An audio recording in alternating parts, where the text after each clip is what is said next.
Boa tarde, bom dia a todos ainda, bom dia. 10h50, bom dia. Voltei para falar do catecismo outra vez, meus irmãos. Porque enquanto eu não terminar ele, eu não vou entrar com outro assunto.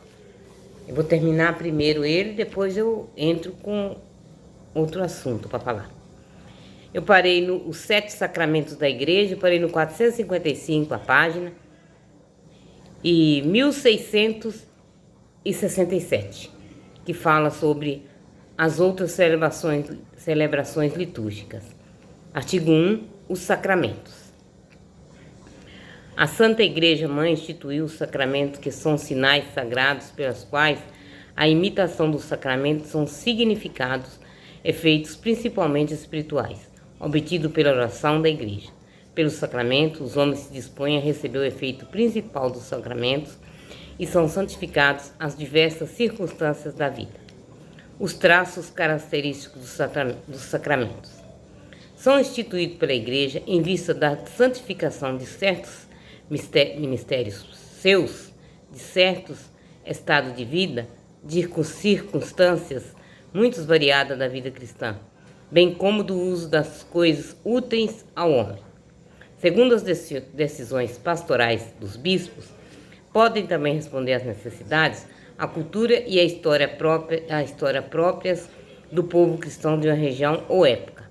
Compreendem sempre uma oração acompanhada de determinado sinal, com a imposição da mão, sinal da cruz e a aspersão com água benta, que lembra o batismo. Eles derivam do sacerdócio batismal. Todo batizado é chamado a ser uma bênção e a abençoar. Eis porque os leigos podem presidir certas bênçãos, quanto mais uma bênção se referir à vida eclesial e sacramental, tanto mais sua presidência será reservada ao mistério ordenado, bispos, presbíteros, padres ou diáconos. Os sacramentos não conferem a graça do Espírito Santo à maneira dos sacramentos.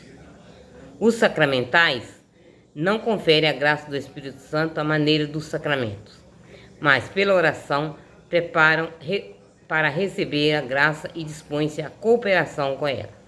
Para os fiéis bem dispostos, quase todo acontecimento da vida é santificado pela graça divina, que flui do ministério pascal, da paixão, morte e ressurreição de Cristo, da qual todos os sacramentos e sacramentais adquirem sua eficácia. Quase não há uso honesto de coisas materiais que não possa ser dirigido à finalidade de santificar o homem e louvar a Deus. As diversas formas de sacramentais. Entre os sacramentais figuram em primeiro lugar a bênção de pessoas, de mesa, de objetos, de lugares. Toda bênção é louvor a Deus e pedido para obter seus dons.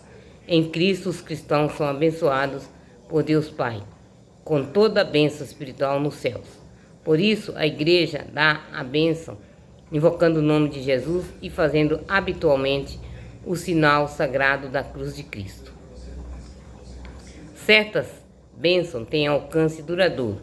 Elas têm por efeito consagrar pessoas a Deus e reservar para o uso litúrgico objetos e lugares. Não confundir com a ordenação sacramental das bênçãos destinada a pessoas, dentro das quais figuram a bênção do abade ou da abadesa de um mosteiro, a consagração das virgens e das viúvas, o rito da profissão religiosa, as bênçãos para certos ministérios da igreja, leitores, acólitos e catequistas, etc. Como exemplo, as bênçãos a objetos se pode citar a dedicação ou a bênção de uma igreja ou altar, a bênção dos santos óleos, de vasos e vestes sacras, de sinos, etc.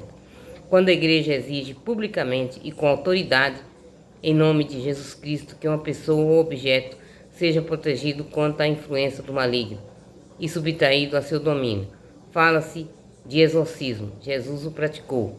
É dele que a igreja recebeu o poder e o encargo de exorcizar. Sob uma forma simples, o exorcismo é praticado durante a celebração do batismo.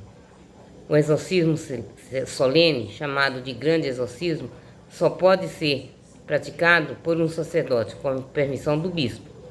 Nele é necessário proceder com prudência, observando estritamente as regras estabelecidas pela Igreja.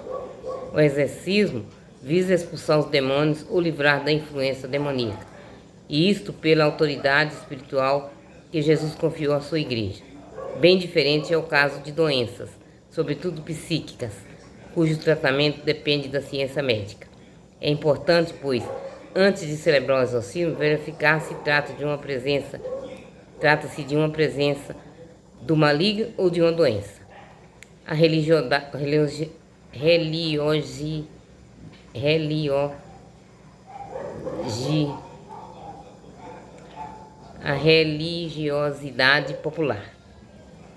religiosidade popular. Além da liturgia sacramental, dos sacramentais, a catequese tem de levar em conta as formas da piedade dos fiéis e da religiosidade popular. O senso religioso do povo cristão encontrou em todas as épocas sua extensão em formas diversas de piedade que circundam a vida sacramental da Igreja, como verificação de relíquias, visitas e santuários, peregrinações, procissões, vias sacras, danças religiosas, rosário, medalhas, etc.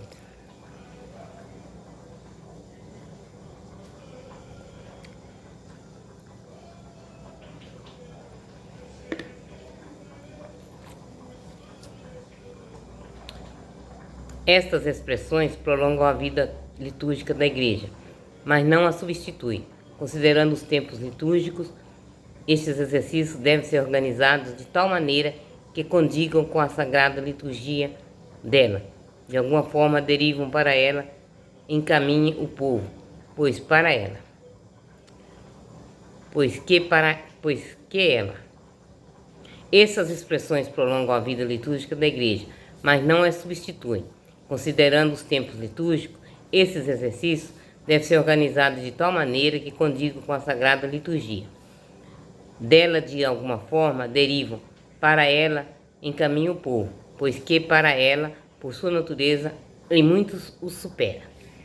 Há necessidade de discernimento pastoral para sustentar e apoiar a religiosidade popular, e se for o caso,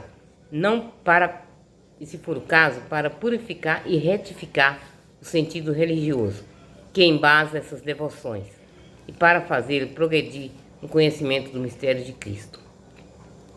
Sua prática está sujeita ao cuidado e ao julgamento dos bispos e às normas gerais da Igreja. A religiosidade do povo, em seu núcleo, é um acervo de valores que responde com sabedoria cristã às grandes incógnitas da existência. A sabedoria popular católica tem vital capacidade de síntese, engloba criativamente o divino e o humano. Cristo e Maria, espírito e corpo, comunhão e instituição, pessoa e comunidade, fé e prática, inteligência e afeto. Essa sabedoria é o humanismo cristão que afirma radicalmente a dignidade de toda pessoa como filho de Deus. Estabelece fundamental fraternidade, ensina a encontrar a natureza e a compreender o trabalho e proporciona as razões para a alegria e o humor, mesmo em meio a uma vida muito dura. Essa sabedoria é também para o povo um princípio de discernimento, um instinto evangélico que o faz espontaneamente perceber quando o evangelho está em primeiro lugar na igreja, ou quando este é esvaziado do seu conteúdo e sufocado por outros interesses. Resumindo, chamamos de sacramentais os sinais sagrados instituídos pela Igreja, cujo objetivo é preparar os homens para receber o fruto do sacramento e santificar as diferentes circunstâncias da vida.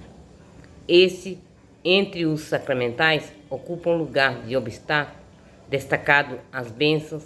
Elas compreendem ao mesmo tempo o louvor a Deus por suas obras e os seus dons e a intercessão da Igreja, a fim de que os homens possam fazer o uso dos dons de Deus, segundo o Espírito do Evangelho. Além da liturgia, a vida cristã se nutre de formas variadas da piedade popular, enraizadas em suas diferentes culturas, velando para esclarecê-las à luz da fé. A Igreja favorece as formas de religiosidade popular que exprimem instinto evangélico, sabedoria humana e que enriquecem a vida cristã.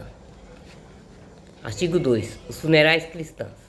Todos os sacramentos, principalmente os da iniciação cristã, têm por finalidade a última Páscoa do Filho de Deus, aquela que, pela morte, o fez entrar na vida do reino. Agora se realiza o que o cristão confessa, na fé e na esperança. Esperam a ressurreição dos mortos e a vida do mundo que há de vir. A última Páscoa do cristão. O sentido cristão da morte é revelado à luz do mistério pascal da morte e ressurreição de Cristo, em que repousa nessa única esperança. O cristão que morre em Cristo Jesus deixa esse corpo para ir morar junto do Senhor.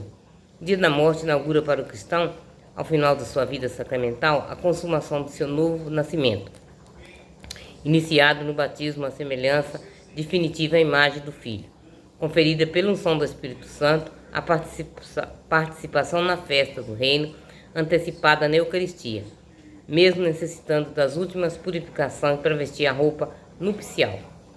A Igreja, que como mãe trouxe sacramentalmente em seu seio o cristão durante sua peregrinação terrena, o acompanha ao final de sua caminhada para entregá-lo às mãos do Pai. Ela oferece ao Pai em Cristo o Filho de sua graça e na esperança deposita na terra o germe do corpo que se ressuscitará na glória. Essa oferenda é plenamente celebrada pelo sacrifício eucarístico. As bênçãos que a procedem e a seguem são sacramentais. A celebração dos funerais. Os funerais cristãos são a celebração litúrgica da Igreja. O ministério da Igreja tem em vista aqui tanto exprimir a comunhão eficaz com o defunto, como faz a comunidade reunida para participar das exéquias e lhe anunciar a vida eterna. Os diferentes ritos dos funerais exprimem o caráter pascal da morte cristã e respondem às situações e às tradições de cada região, mesmo com relação à cor litúrgica. O Ordo Exequiarum, rito das exéquias, da liturgia romana, propõe 3 tipos de celebração dos funerais, correspondendo aos 3 lugares onde acontece: a casa, a igreja e o cemitério. E, segundo a importância que a ele atribuem à família, os costumes locais, a cultura e a piedade popular, este esquema é, aliás, comum a todas as tradições litúrgicas e compreende 4 momentos principais: o acolhimento da comunidade, uma saudação de fé, abre a celebração. Os familiares do defunto são acolhidos com uma palavra de consolação, no sentido do Novo Testamento. A força do Espírito Santo na esperança. A comunidade orante que se reúne escuta também as palavras da vida eterna. A morte de um membro da comunidade, ou o dia do aniversário, ou o 7º dia, o 7º ou o 30º dia, é um acontecimento que deve fazer ultrapassar as expectativas deste mundo e levar os fiéis às verdadeiras perspectivas da vida em Cristo ressuscitado. A liturgia da palavra por ocasião dos funerais exige preparação bem atenciosa, pois a assembleia presente ao ato pode englobar fiéis poucos assíduos à liturgia e também amigos do falecido, que não sejam cristãos. A homilia em especial deve exigir gênero literário do elogio fúnebre e iluminar o mistério da morte cristã com a luz de Cristo ressuscitado. O sacrifício eucarístico. Quando a celebração se realiza na igreja, a Eucaristia é o coração da realidade pascal da morte cristã. É então que a igreja exprime sua comunhão eficaz com o defunto, oferecendo ao Pai, oferecendo ao Pai, no Espírito Santo, o sacrifício da morte e ressurreição de Cristo.